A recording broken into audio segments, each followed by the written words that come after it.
আমি যেহেতু দিল্লি এনসিআরে থাকি, Chhath Puja one of the biggest festival in Delhi and Delhi NCR বলা যেতে পারে। তাছাড়া কলকাতা, বিহার এবং ইউপির অনেক স্টেটেই ভালো করে সেলিব্রেট করা হয়। আমাদের সোসাইটিতেও খুব বড় করে প্রতি বছর ছট পূজা সেলিব্রেট করা হয়। এখানে অনেক বিহারি কমিউনিটি আছে, তোমরা দেখতেই পাচ্ছ। তাছাড়া বাইরের অনেক সোসাইটি থেকেও অনেক লোক আসে এখানে ছট সেলিব্রেট করার জন্য।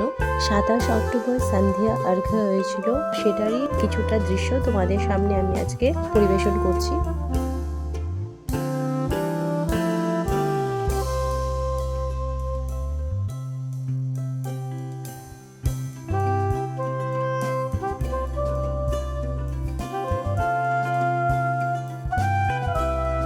এইভাবে এরা খুব সুন্দর করে ফল, সবজি, মিষ্টি, ঠেকুয়া সব কিছু দিয়ে ডালা সাজিয়ে অর্ঘ্য নিবেদন করে।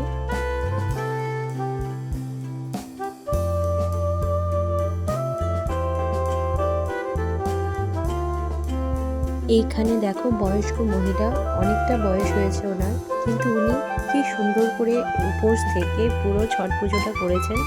তোমরা এখানে দেখতে পাচ্ছ ওনার ছেলে ওনাকে হেল্প করে দিচ্ছেন। উনি কিন্তু 36 আওয়ার উপোস করেছেন।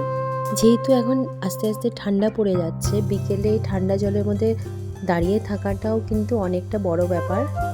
সবচেয়ে কঠিন ব্রতগুলোর মধ্যে একটা ব্রত হলো ছট পুজোর ব্রত। 36 আওয়ার্স নির্জলা উপোস থাকতে হয়।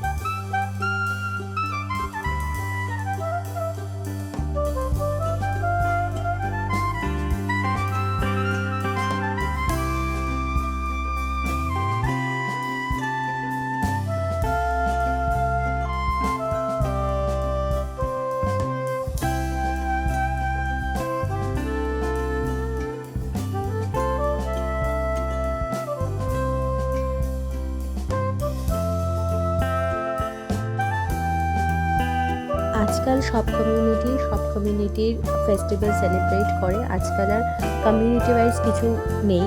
2025-এ এসে দাঁড়িয়ে আমি যা অনুভব করলাম, ছট পুজো অনেকটাই পপুলার হয়েছে সব কমিউনিটির মধ্যে। আজকাল বাঙালিদেরও আমি দেখেছি ছট পুজো করে এবং প্রচণ্ড নিয়ম নিষ্ঠা করে ব্রতটা করে। তাছাড়া নন বেঙ্গলি, বিহারি কমিউনিটি তো করেই, তাছাড়া অন্য নন বেঙ্গলি কমিউনিটিও ছট পুজো করে।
এবার সন্ধ্যার অর্ঘ্যটা দেওয়া হয়ে গেল, এবার সবাই বাড়ি চলে যাচ্ছে। আবার কাল সকালবেলার যে অর্ঘ্যটা সূর্য ওঠার আগে চলে আসবে সবাই।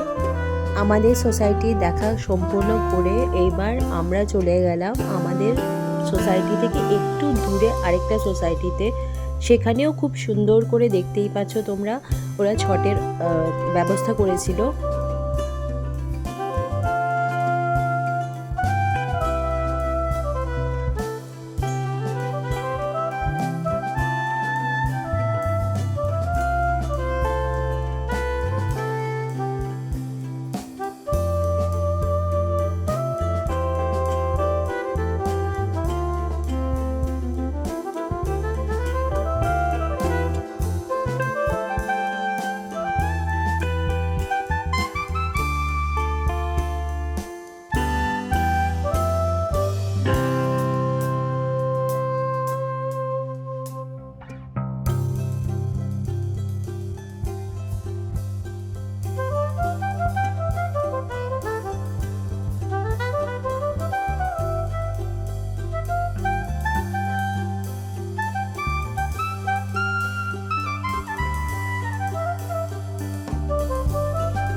আমার প্রচণ্ড ভালো লাগে ছট পুজোটা।